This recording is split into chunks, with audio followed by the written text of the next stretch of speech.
할렐루야. 아멘. 하나님에게 우연은 없다라는 제목으로 하나님 말씀을 전하도록 하겠습니다. 하나님께서는 사람을 창조하시고 우리에게 특권을 주셨습니다. 그것이 무엇일까요? 자유의지입니다. 자유의지. 우리가 무엇을 먹을 것인지, 어떻게 살 것인지 거기에 대해서 인격이 있기 때문에 선택을 할 수가 있습니다. 자유롭게. 여러분 아시다시피 북한에는 두 나라가 있다고 합니다. 우리나라 안에도 남과 북이 갈라진 두 나라로 나뉘어졌는데 북한 안에도 두 나라가 있대요. 하나는 평양이고 나머지는 평양 외적인 곳. 평양과 평양 외적인 곳은 사는 섬도 다르다고 합니다. 통행증이 없으면 들어갈 수도 없고 어디 딴 데 갈 수도 없는, 한마디로 말해서 비자가 있어야 우리가 다른 나라 가잖아요.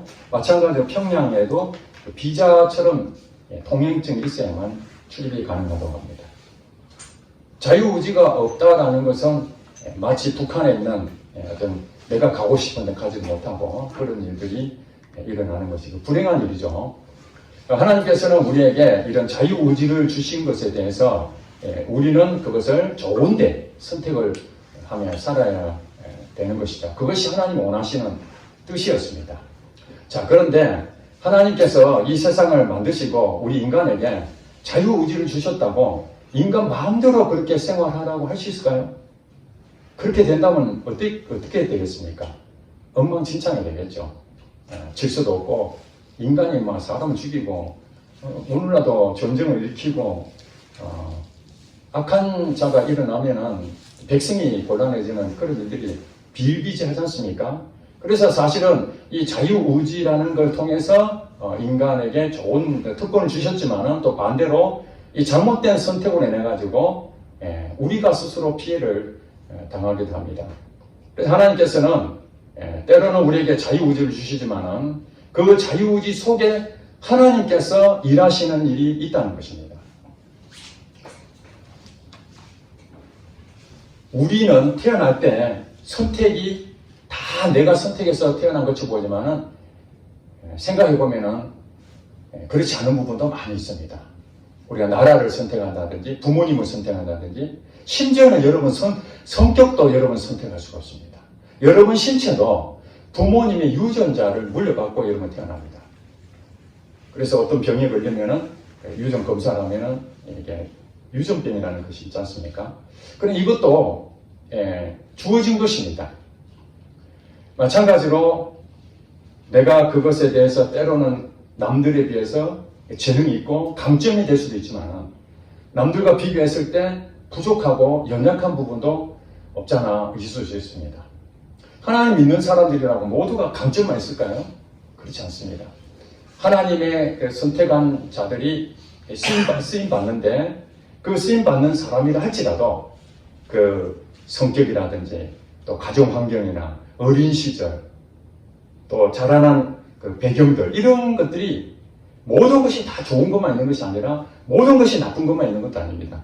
이런 것들이 자기가 주어져 있는 선택의 관계 주어져 있는 그런 것들이 실제적으로 나타날 때가 많습니다. 하나님께서는 그걸 통해서 일하신다는 사실입니다. 그래서 하나님에게는 우연이 없다라고 말씀을 드릴 수 있습니다. 우리 사람이 볼 때는 그게 우연처럼 보여집니다. 그러나 그것은 면밀히 따지면은 하나님의 이 섭리 가운데에 그 우연이 포함이 되어 있다 이렇게 보시면 되겠습니다. 제가 청년 때에 일기를 쓰기 시작했습니다. 적어도 한 3, 40년 된 것 같습니다. 물론 중간중간에 이렇게 중단해서 끊어질 때도 있었지만 지금까지 쭉 이어져 놓은 시간에 일기를 이제 쓰게 됐습니다. 20대에 하나님 만나고 난 뒤에 요즘 말하면 영성 일기라고 그러죠. 그런데 그것을 일기를 쓰면서 저희가 신앙을 점검도 하고 이러면서 해왔던 것들이 수십 년이 됐는데 그리고 또 어느 날 책을 읽는 것을 좋아하게 됐습니다. 그래서 책을 이렇게 읽고 하면서 지금부터 2011년도에 제가 책을 출간하게 되었는데 하나님께서 어느 날 제게 책을 한번 써라는 그런 감동을 주셨습니다. 저는 책을 한 번도 써본 적이 없고 문과 출신도 아니고 책을 어떻게 써야 될까. 그럴 때 하나님께서 책을 써라고 그래가지고 책을 쓰게 됐는데 그때는 몰랐는데 나중에 이제 책을 다 쓰고 난 다음에 보니까 그동안 제가 수십 년 동안 일기를 썼던 것들이 이 책 쓰는데 굉장히 도움이 된 거예요. 갑작스럽게 책을 써라는 것 때문에 이게 굉장히 이 자료가 필요하거든요. 책을 쓰려면 그냥 쓰는 게 아니라 자료도 해야 되고 또 여러분 아시다시피 글짓기 공부도 해야 되고 또 문장도 이게 논리적으로 맞춰야 되고 또 이렇게 문단 구성도 배치도 어떻게 할 것인지 다 본인 저자가 다 만들어야 되거든요. 그런 것들이 책도 뭐 써본 적도 없고 공부를 해본 적이 없는데 일기를 오랫동안 썼던 것들이 글짓기 하는 데에 저도 모르게 하나님께서 책 쓰기에 이미 하나님께서 그걸 사게 만드셨구나. 그리고 또 한 가지, 제가 책을 많이 읽지 않았으면 그 문장력이나 이런 것들이 사실은 없었겠죠. 근데 책을 읽다 보니까 어떤 책은 이런 식으로 하고 어떤 책은 이런 식으로 하고 또 거기에 대해서 이해력이라든지 이런 것들이 결국 책을 많이 읽음으로써 책을 쓰는데 굉장히 중요한 일을 하게 됐습니다. 그리고 또 지금 이제 신문사 아내가 편집하고 있는데 제가 이제 과거에 이제 설교에 대한 부분도 이렇게 편집해서 해야 되는데 진짜 구술로 말로서 하는 것을 어떻게 문장으로 함축해서 그 지면에 만들나 쉽지 않거든요. 그런데 그것을 하면서 정말 마음적으로 부담이 되어 버렸는데 과거에 책을 쓴 경험이 있었기 때문에 이것도 써지게 됐더라는 거예요. 그런 거 보면서 이게 그때는 내가 앞으로 뭘 해야 되겠다, 앞으로 책을 써야 되겠다, 뭐 이런 생각한 것이 아니라 제가 볼 때는 우연찮게 이렇게 일기를 쓰게 되고 책을 많이 읽게 되고 이런 과정들이 헛된 것이 아니라 그것이 결국 나중에 하나님께서 그 일을 하게 하는 그런 일을 했다는 것입니다. 그리고 얼마 전에 어느 목사님이 저보고 바둑 얘기를 하더라고요. 그러면서 이제 바둑에 대한 요즘 관심을 많이 갖고 있다 그러는데 저도 요즘은 바둑을 즐겨 하지 않습니다만 제가 초등학교 때 저희 부모님이 기원 바둑하는 그 가게를 시내에서 차렸습니다. 제가 초등학교니까 제가 바둑을 봤자를 알겠습니까? 아무것도 모르는데 이제 손님들이 연세 드신 분 오면 혼자서 바둑을 두면 심심하니까 제가 가서 뭣도 모르고 이렇게 상대를 해준 적이 있습니다. 그러다 보니까 저도 모르게 바둑을 배우게 됐죠. 그 바둑 배웠던 것들이 이제 청년 때까지 바둑을 열심히 또 이렇게 하다 보니까 그 바둑하고 인생하고 어떤 사람은 거의 유사하다 그런 얘기를 하는데 저 굉장히 공감합니다. 바둑을 배운 것이 사실은 여러분 바둑을 모르신 분들은 이제 무슨 말인지 모르겠지만 바둑을 이렇게 두게 되면 한 수 한 수 둬야 되잖아요. 제가 한 수 두면 상대방 한 수 두고 이렇게 번갈아 두는데 우리가 막 초보자나 이게 하수들은 이 수를 잘 못 본단 말입니다. 미래의 수를 잘 못 보니까 그냥 금방금방 둡니다. 그냥 한 두세 수 보고 그냥 바로 둡니다. 그런데 고수들은 한 번 두기 전에 여러 가지 생각합니다. 경우의 수를 말하는 거죠. 이렇게 뜨면 상대방을 어디로 둘 것인가? 내가 이쪽을 뜨면 상대방은 또 어떻게 할 것인가? 이런 전략적인 부분을 가지고 이 한 수 한 수 뜨는데 그냥 뜨는 것이 아니라 매우 신중하게 그 한 수 넣는 것이 그 반상의 최선의 수를 한 수 한 수씩 놓게 됩니다. 그렇게 하기 때문에 여러분 바둑 다 뜨고 나면은 이제 다 이제 물리잖아요. 다 물리고 나는데 책도 보지도 않았는데 상대방하고 둘이서 바둑을 다시 복귀합니다. 그런 거 보시죠, 복귀. 어떻게 할까, 이것을? 순서대로 똑같이 계속 반복해서 끝까지 다 이렇게 나봅니다. 그 신기하지 않습니까? 한 가지 딱 있습니다. 그냥 아무렇게 두면은 생각이 안 나는데, 이 한 수 한 수 놓을 때마다 경우의 수를 놓고 최선을 다해서 놓았기 때문에 그 상대방을 놓으면 그 다음 수를 어디에 놓는지를 100% 기억할 수밖에 없는 것입니다. 여러분 인생 가운데에 그냥 대충 살면은 여러분 시간 지나면은 그 시간이 무슨 그 세월 흘렀는지 기억이 안 나잖아요. 그랬는데 여러분 여행 가가지고 아무런 문제 없이 이렇게 잘 이루어지고 집에 돌아오면은 시간 지나면 어떻습니까? 기억이 별로 없잖아요. 근데 그때에 어떤 뭐 사고가 일어났다든지 아니면 무슨 실수가 있어서 어려움을 생겼다든지 변수가 있어가지고 예기치 않는 그런 것 때문에 큰 혼쭐이 났다든지 기억이 될 만한 그런 한 부분이 있었다면은 그 기억이 쉽게 잊어버리지 않는 것처럼 제가 왜 이 바둑을 얘기하냐면은 그 바둑을 통해 가지고 저의 인생 가운데에 결정할 때에 바로 허투루 그냥 덤벙덤벙 하지 않고 신중하게 생각하고 또 생각하고 그렇게 해서 최선을 다한 것들이 오늘 이렇게 저의 그 성격이라든지 저의 이렇게 후회를 좀 덜하게 하는 것들이 바로 이 바둑을 통해 가지고 인생의 접목이 되었다. 그러면 제가 인생에 대해서 더 신중하게 생각하고 내가 바른 길을 걸어가기 위해서 제가 바둑 공부했을까요? 아닙니다. 그냥 부모님을 위해서 연세 드신 분들 파트너로 바둑을 둘 수밖에 없었고 그게 취미생활이었는데 그 취미생활이라 할지라도 하나님은 그 취미생활을 어렸을 때부터 익히게 만들어서 제 인생 가운데에 정말 선택해야 될 때 어떻게 신중하게 해야 된다. 너의 인생 가운데 허투루 살면 안 된다. 그런 부분들을 사실은 저는 우연처럼 그렇게 했을지 모르지만 하나님은 그것을 인생 가운데도 이렇게 인도하셨다는 것을 제가 깨닫게 됩니다. 그렇습니다. 우리가 자유의지를 가지고 내가 바둑을 둘 수도 있고 내가 다른 어떤 취미생활을 할 수도 있고 다양한 일을 할 수가 있습니다. 여러분들이 학교를 어느 학교 나왔는지 또 어느 직장에 다니는지 어느 교회를 다니는지 이런 어떤 사람하고 배우자와 결혼하는지 이런 모든 것들이 사실은 딱 까놓고 딱 히스토리를 한번 들어보면 참 사연이 없는 사람들이 별로 없잖아요. 당신은 어떻게 결혼하게 됐습니까? 어떻게 해서 이 배우자와 만나게 됐습니까? 그냥 지나가다 눈 맞아서 결혼한 사람도 있고 참 기가 막힌 도저히 결혼할 수 없는 조건인데도 결혼하는 경우도 있고 이런 다양한 부분들이 이루어져 있는 우리는 우연처럼 보이지만 하나님에게는 뭐가 없다? 우연이 없다. 하나님에게는 우연이 없다. 사람과 사람이 만나는 건 자유의지고 내 선택이고 내 판단으로 결정했을지라도 그 가운데에 하나님께서 그것을 연결시켜 줬다는 것을 알게 됩니다. 그래서 그렇다고 해서 우리가 모두 자유의지를 가지는 하나님이 뒤에서 조종하듯이 모든 것을 다 조종한다면 우리는 로봇이나 마찬가지겠죠.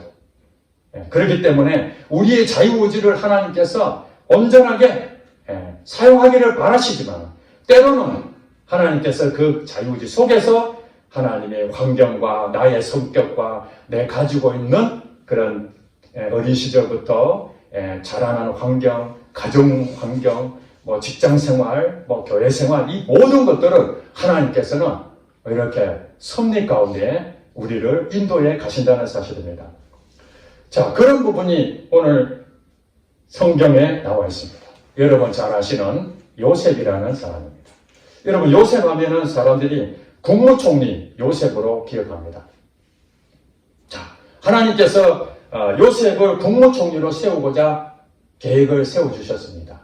요셉이가 고민했습니까? 나는 꿈을 품고 나는 애굽 땅에 가서 국무총리가 될 거야.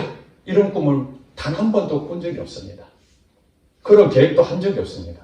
하나님의 일방적인 계획하심에 의해서. 그러니까 여러분 보세요. 성경을 전체를 보면은 요셉을 나 자신에게 비유를 하시면 됩니다. 물론 내가 국무총리는 아니지만은 하나님도 이 땅에 우리를 보내셨던 것은 그냥 보내신 것이 아니라 다 계획이 있어서 이 땅에 보내셨는데 거기에 대해서 이 요셉이라는 사람은 국무총리를 하나님께서 선택을 하셨다는 것이죠. 그러면 하나님께서 국무총리로 그냥 세우면 되는데 그렇지 않습니까? 국무총리로 하나님 세우셨다면 뭘 그렇게 복잡하게 생각합니까? 그냥 하루아침에 국무총리로 임명을 해버리면 끝나잖아요. 하나님이 하시면은. 누가 반대하겠습니까? 인간이 반대할 게 없잖아요. 하나님이 전지전능하시는데 국무총리를 세워버리면 되는데 하나님은 그렇게 안 하시고 우리의 일상 가운데 나의 어린 시절, 나의 가정 환경, 그 다음에 나의 주변의 어떤 이런 부분들을 다 연결해가지고 그 국무총리라는 자리에 그렇게 인도해 가신다는 것을 우리가 알 수가 있습니다. 오늘 본문에 여러분 읽었지만은 야곱의 아들이 몇 명이죠? 12명이잖아요.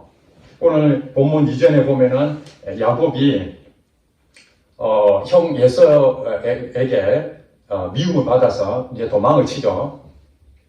그의 삼촌 라반의 집에 가서 20년 동안 일해주고 이제 나왔는데 그때의 아내가 첫째 아내가 레아고 둘째 아내가 라헬이었습니다. 그리고 이제 비라와 실바 이 두 시녀들도 아내로 삼게 됐습니다. 총 4명의 아내를 통해서 레아 첫째 아내를 통해서 6명의 아들을 낳고 그 다음에 라헬 둘째 아내를 통해서 2명의 아들을 낳고 또 두 시녀들을 통해서 2명씩 해서 총 12명의 아들을 낳습니다. 자, 12명의 아들 가운데 하나님은 그 중에 한 명, 요셉을 국무총리의 계획을 갖고 있었습니다. 자, 그럼 나머지 11명은 들러리입니다. 여러분 들러리라고 보시니까 구약 성경 전체를 보면은 야곱이 낳은 12명의 아들이 전부 다 한 지파를 차지하게 됩니다. 12지파죠.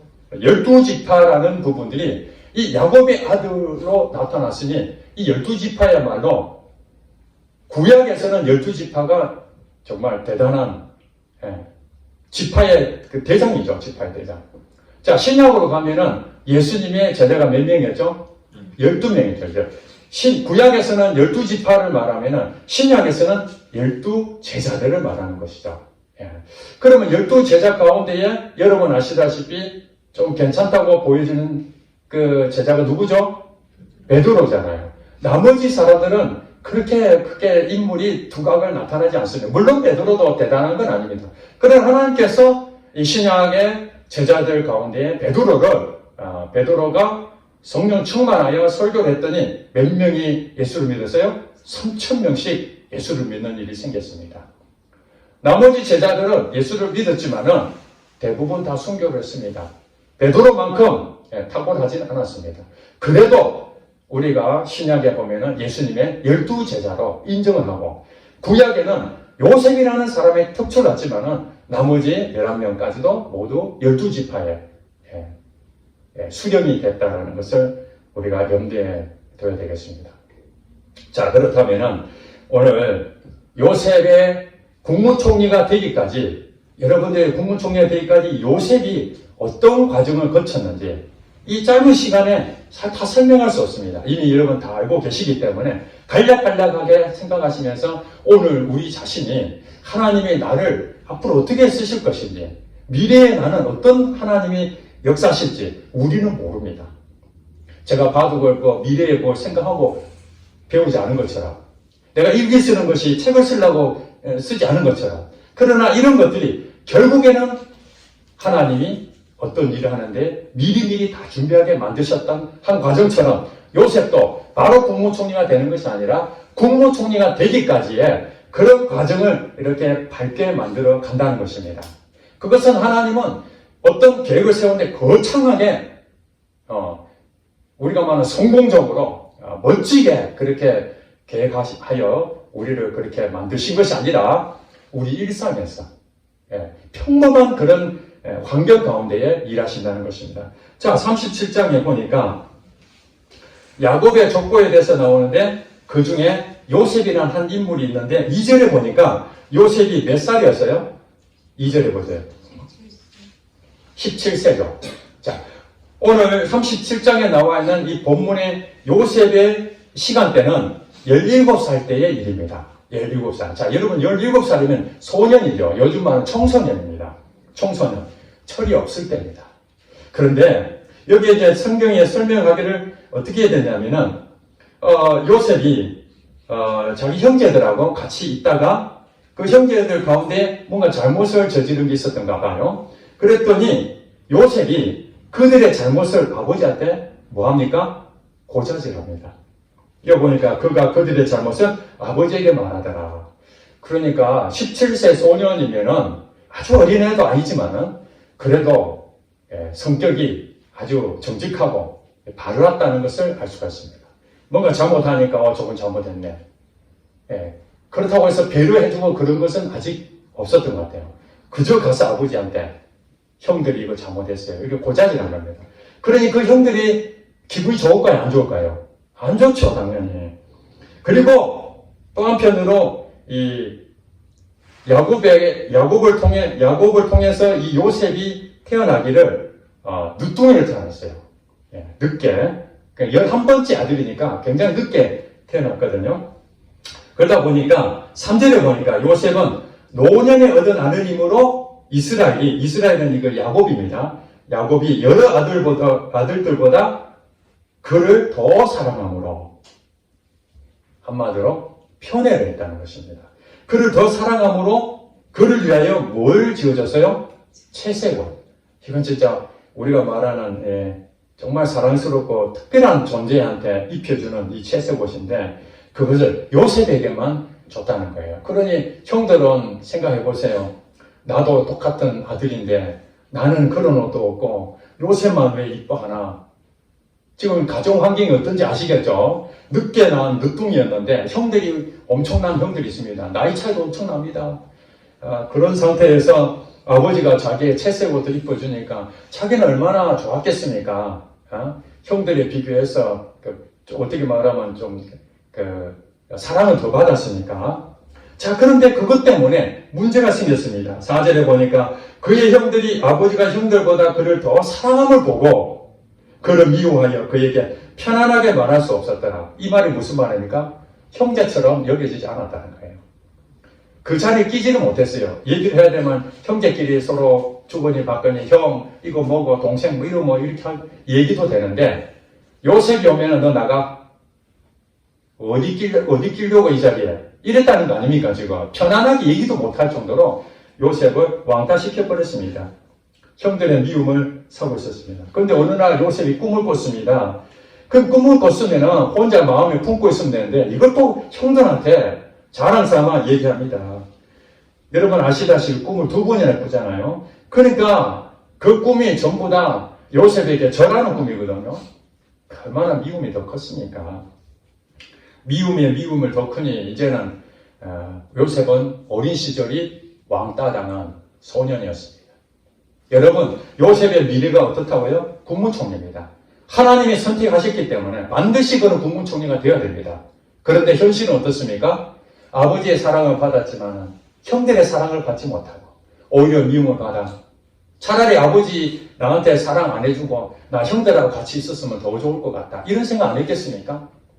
오늘날에도 참 학교 다니면서 때로는 가해자가 될 수도 있지만은 왕따 당하기도 하고 또 가정에서도 미움을 받는 첫째는 첫째라고 이뻐해주고 막내는 막내라고 이뻐해주는데 둘째, 셋째 여기에 끼어있는 사람 또 찬밥 신세 많잖아요. 서론 당하는 그 심정 요셉이 또 그런 상태였습니다. 자 여러분 보세요. 국무총리가 된다는데 성격 좋게 만드시고 그런 상처 안 받게 만드셔야 되는데 왜 하나님은 이렇게 상처 받게 만드셨을까요? 형들의 미움을 받고 이것은 바로 국무총리를 하나님이 쓰신다 할지라도 우리의 모든 사람이 가지고 있는 아픔을 똑같이 요셉도 똑같이 겪는다는 것입니다. 예수님조차도 십자가에 달려 돌아가실 때 고통을 느끼지 않습니까? 사람들이 배신하지 않습니까? 침도 뱉고 때리기도 하고 예수님이 그렇게 맞아야 될 분은 아니잖아요.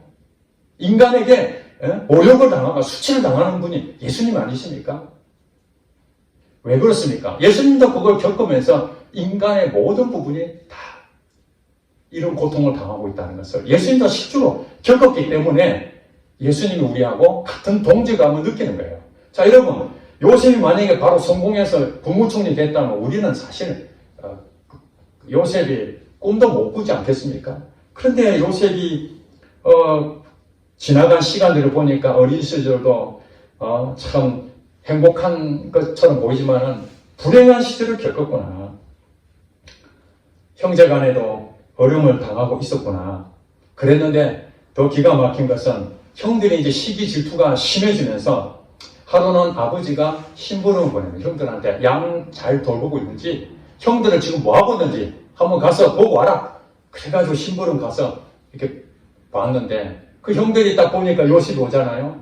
그때 어떻게 생각했습니까? 그렇지 않아도 저놈 어떻게 한번 혼을 좀 내야 되겠는데, 그러다가 갑자기 무슨 생각을 했냐면 이 형들이 요셉을 죽여버려야겠다. 복수하는 마음을 가지게 된 거예요. 참 기가 막히죠. 자, 여러분, 만약에 형들이 복수하겠다라는 마음을 먹고 실제로 요셉을 죽여버리면은 그 다음에 국무총리가 될까요? 안 될까요? 안 되죠. 안 되는데 악한 형들은, 악한 이 사단의 세력들은 또 이 하나님의 이 쓰실 사람들에 대해서 어떻게 하는 것도 그들도 영적인 존재이기 때문에 다 알잖아요. 예수님도 마찬가지로 악한 영들이 계속해서 예수님을 넘어뜨리려고 하잖아요. 요셉도 죽여버리면은 국무총리 아니라 하나님은 이 국무총리를 만드신 목적이 분명하죠? 나라를 세우는 겁니다. 나라. 이 요셉을 통해서, 요셉이라는 한 인물을 통해서 이스라엘 나라를 세우기 위해서 요셉을 선택하신 것 뿐이죠. 무슨 요셉이 부귀영화를 누리게 하기 위해서 하나님께서 그에게 특별한 은혜를 주신 것이 아니잖아요. 예. 그런 점에서 이 형들이 죽여버렸으면은 요셉은 국무총리가 될 수 없는데 하나님께서 어떻게 일하시는지 보세요. 죽여버리자. 그렇게 하니까 르우벤이, 자, 르우벤은 야곱의 첫째 아들입니다. 르우벤의 첫째 아들. 자, 21절에 보니까 죽여버리자 하니까 21절에 르우벤이 듣고 요셉을 그들의 손에서 구원하려 하여 이르되 우리가 그의 생명은 해치지 말자. 해치지 말자. 자, 하나님께서 르우벤의 마음에 뭘 줬습니까? 죽이지 못하도록 그 마음을 주신 거예요. 자, 사단도 사람의 생각에 역사합니다. 가룟 유다의 생각에 사단이 들어가가지고 예수님을 팔고자 하는 마음을 줘버렸다는 거예요. 그때부터 이 가룟 유다가 기회를 보고 있다가 예수님 팔아버렸죠? 마찬가지로 이 사단도 사람의 마음에 생각에 들어와서 우리의 생각을 요셉을 죽여버리자. 이렇게 실제로는 사단이 할 수는 없지만은 그 사람을 생각을 통해서 죽여버리자.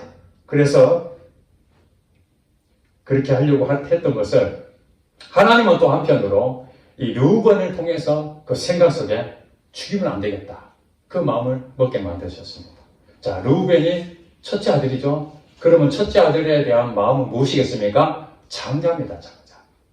저도 장남이기 때문에 어떤 마음이 드냐면은 동생들의 가장 큰 형이니까 동생들을 아버지 대신, 아버지가 없으면은 동생들 내가 보호해야 되잖아요. 그런 마음이 있죠? 형이기 때문에. 그래서 르우벤이 다른 것 때문에 그런 것이 아니라 장자였기 때문에 일반적인 장자의 그 마음을 가지고 동생을 죽이지 말자. 당연히 르우벤도 요셉이 미웠겠죠. 요셉이 좋게 보일 리는 없을 것입니다. 그럼에도 불구하고 요셉을 죽여서는 안 되겠다. 우리가 말하는 벌은 내릴 수 있어도 죽이기까지는 할 필요 없다. 그렇게 하나님 그 마음을 주셨다는 것입니다. 그러니까 우리가 장자로 태어날지 막내로 태어날지 이것도 하나님 때로는 그것도 하나님이 역사하신다는 사실입니다. 그러고 난 다음에 이제 그 구덩이에 그러면 쳐넣어버렸어요. 죽이지 말자 하니까 구덩이에 쳐넣었거든요.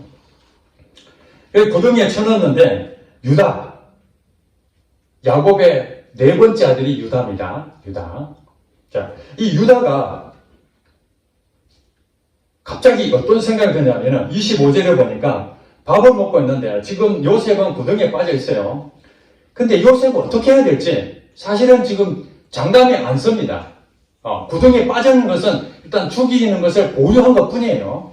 르우벤 때문에. 그럼 어떻게 할 것이냐, 이 구덩이에 빠졌는데. 근데 마침 어떤 일이 생겼냐면은 그들이 밥을 먹고 있는데 한 무리의 이스마엘 사람들이 올라오는데 애굽으로 가는 상인들이 마침 자기 밥 먹고 있는데 오는 거예요.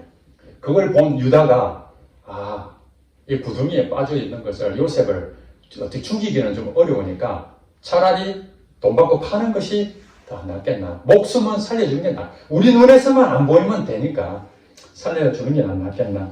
그렇게 해가지고 26절에 유다가 자기 형제에게 이르되 우리가 우리 동생을 죽이고 그의 피를 덮어둔들 무엇이 유익할까? 이제 설득하는 거예요. 그러면서 자 그를 이스마엘 사람들에게 팔고 그에게 우리 손을 대지 말자. 그는 우리의 동생이요 우리의 혈육입니다 하매 그렇게 설득하니까 나머지 형제들이 뭐라고요? 청종하였다. 무슨 말입니까? 그 말이 맞네. 만약에 거기 있는 형제들이 무슨 소리 하는 거야? 요셉은 죽여야 돼.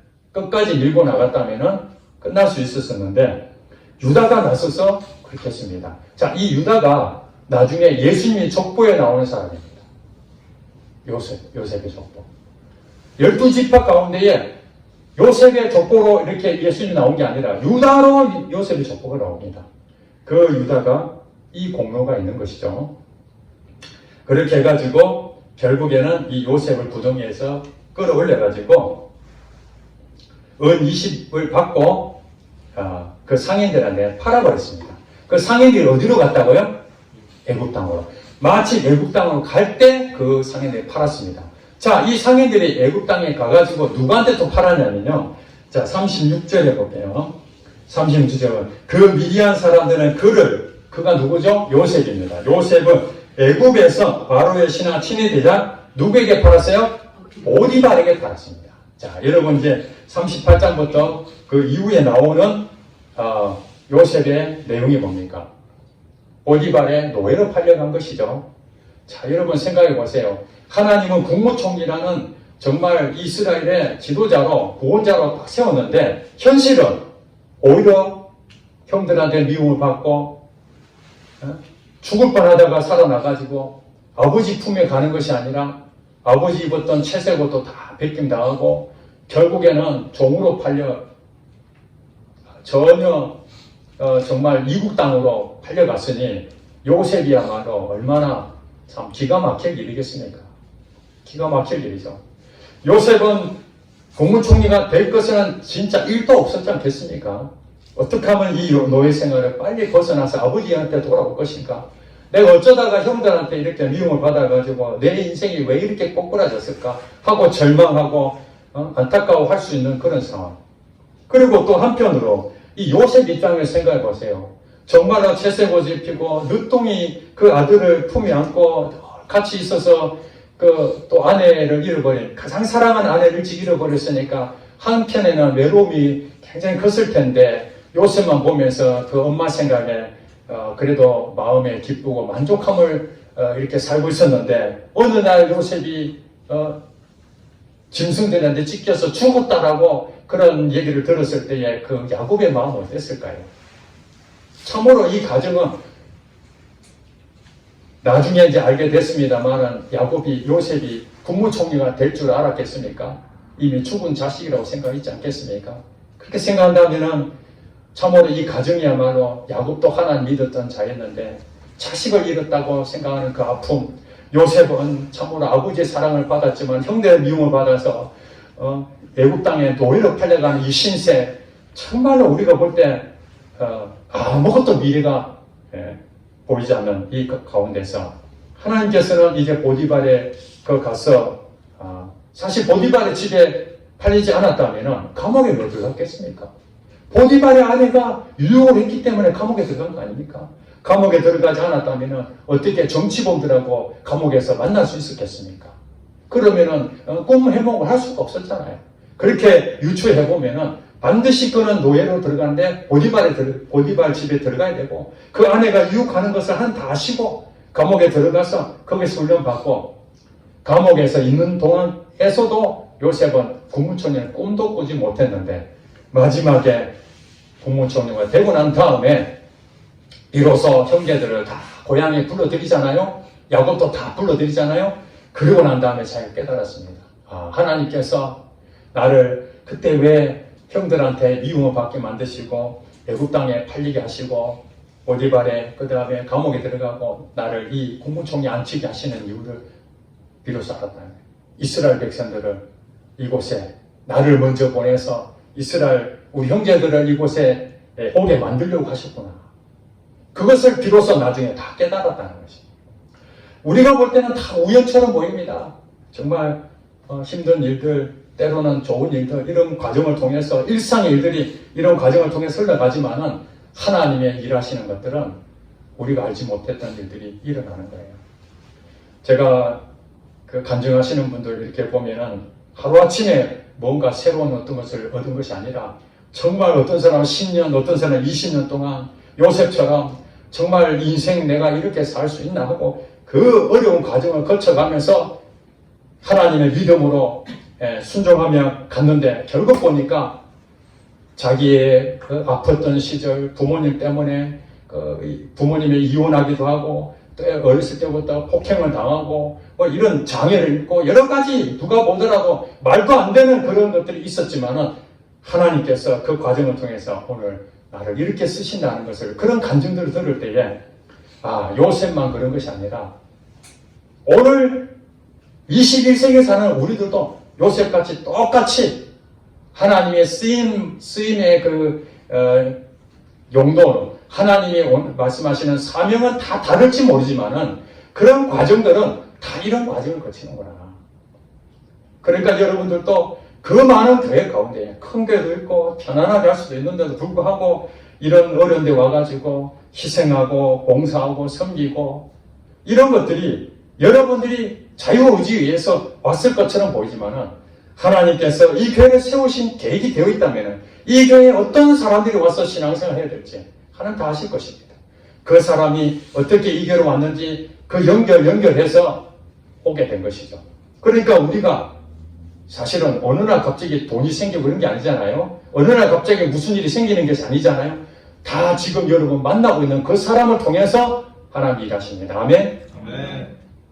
또 하나님 여러분들을 가지고 있는 여러분 어렸을 때부터 지금까지 그 배경, 여러분 가정 문화 이런 것들도 성격 이런 것들도 여러분 형제 간의 관계들 이런 것들도 하나님은 일하신 미래에 다 연결되어 있다는 거예요.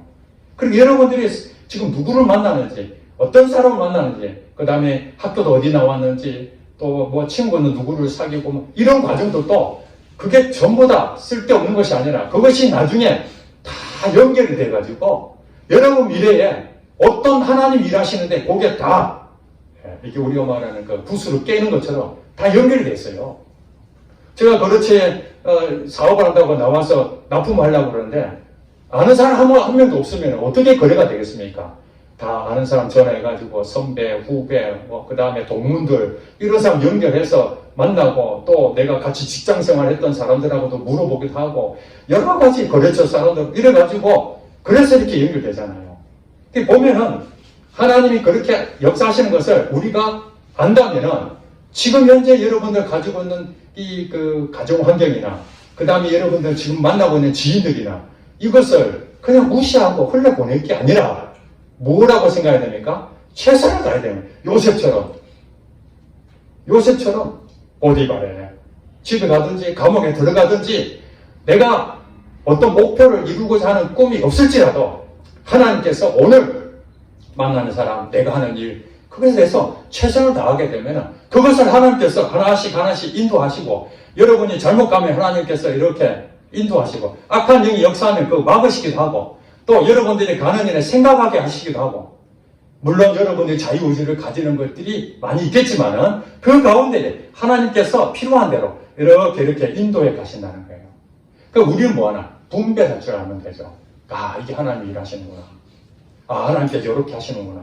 그것을 분별할 줄 알게 되면은 여러분들은 낙심하지 아니하고 절망하지 아니하고 자 요셉도 그렇게 쓰임 받았는데 나는 국무총리가 아니라 할지라도 내 인생 지금 절벽 같고 도대체 어디로 가야 될지 모른다 할지라도 하나님 일하시는구나. 그것을 깨닫게 될 때에 하나님께서 여러분 놀랍게 쓰실 줄로 믿습니다.